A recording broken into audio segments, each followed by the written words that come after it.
Melody found a road for us to go down.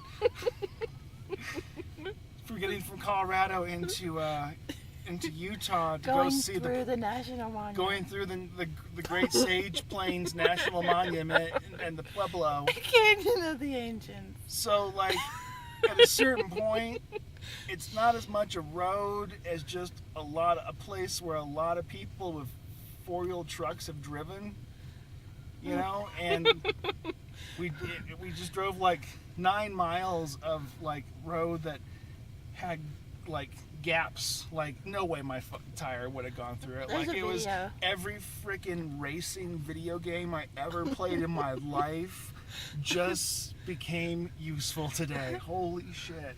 This is not the reason we're laughing and a little fucking freaked out. So we took the road all the way to the end, and it hit a fence. Like, as in the road just stopped, and there was a fence. We're like, okay, well, we'll go back that way. So we went back, and there was a turnoff. We're like, we'll take that turn, and that was like a weird, messed up road with puddles and more big chasmous ditch holes in it from some asshole who drove through it the last time. And then it gets to a point, it says private property. We're like, oh, shit, okay. So we turn back around, and then we come to like a last turn off that we think might be it, because these are not labeled roads. Again, I'm using the word road loosely. Like, we don't need roads here, apparently. So we take that turn off, and it's just like it's mud puddle. And like, the whole trick is we got 4-wheel drive and a truck that's way down, so that you don't stop. You just have to continuously let momentum carry you over stuff until we hit a spot that I can only describe as, you know, a lake happened. And I just said, I'm out. I can't do this. This is not within the limits of our vehicle that we need to drive around the country still. So we turned back around, like, we're gonna have to find a different way.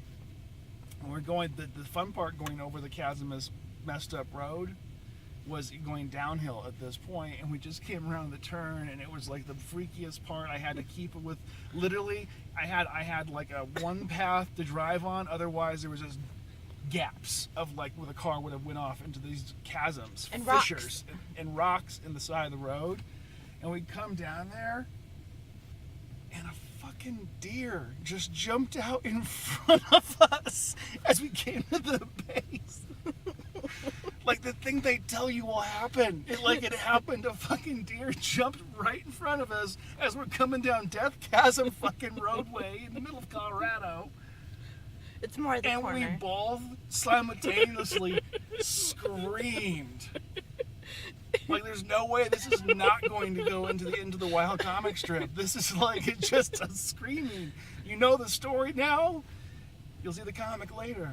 But we screamed, and like the fucking deer bounced over, and then it hit like a barbed wire fence. It and clotheslined itself. It did, and we thought, and really at that moment we were screaming and fucking pissing ourselves, and then we're like, oh, the deer. I screamed, oh shit. I just screamed. Highly pitched. I screamed. You didn't hit the deer though. I didn't. Holy shit. Alright. And it's only like fucking 3 o'clock. Like, we haven't even found a campsite yet. The day's just starting. So anyway, that happened, and we wanted to share it to you while the adrenaline was still in our blood. I can't believe I didn't have the video for that. You couldn't. Well, your comments before was, I can't video anything. The camera won't hold still because the car is bouncing. There's mud in my windshield. I've never done that. We grew up in places where like driving like that was a sport. One I didn't participate in, and I always thought was kind of stupid. So the fact we're here doing it now. But anyway, that happened. Went down Death Dirt Road, almost hit a deer, screamed like a girl. Aaron from houseofahad.com. Thanks for following our journey. Have a reasonable day. It's still just the vision of that deer snapping back with its neck on that fence, and then like, whoa, getting My up throat and going hurts. over. I know. I screamed loud. Shit. Damn it. Anyway, thanks for following. Check in later. Make sure we're alive. Have a reasonable day.